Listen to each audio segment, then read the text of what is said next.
Lijep pozdrav svima i dobrodošli u novi video. Danas sam dobio dvije nove koverte koje ćemo odmah otvoriti, a unutra bi trebalo biti 6 sličica koje mi nedostaju.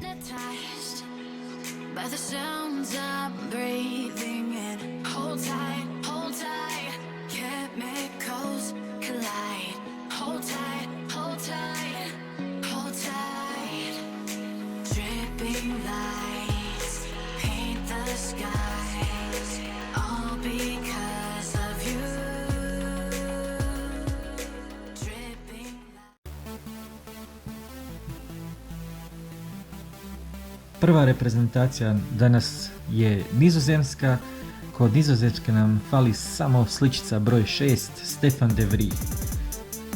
Evo, dobili smo sličicu broj 6, Stefan de Vrij.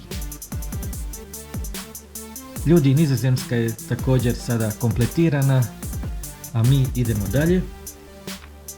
Sad se nalazimo kod SAD-a, tu mi fali samo sličica broj 10. I danas je i ona stigla, to je znači Aronson. Evo ga, SAD smo također popunili, a mi idemo dalje. Evo nas sad kod Meksika. Kod Meksika također fali samo jedna sličica broj 19, a nju smo danas također dobili. To nam je Lozano. Nakon što smo zalijepili Lozana, Meksiko je također cijeli popunjen. Idemo dalje. Evo nas kod sjajne Španjolske. Tu sam bio rekao prošli put da mi fali samo sličica broj 13, Rodri.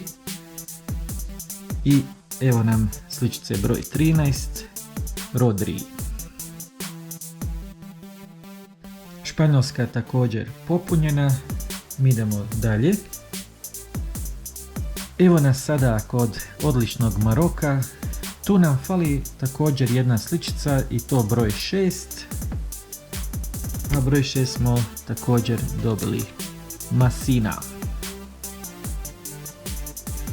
Evo nam i Maroka cijelog popunjenog.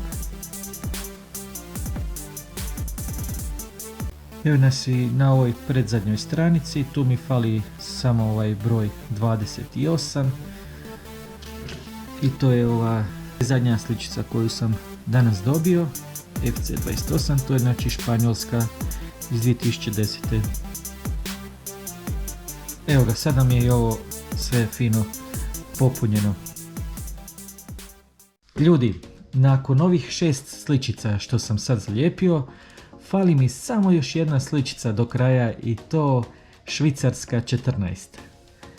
Nadam se da ću u dogledno vrijeme uspjeti nju nabaviti, a do tada lijep pozdrav svima i vidimo se u sljedećem videu.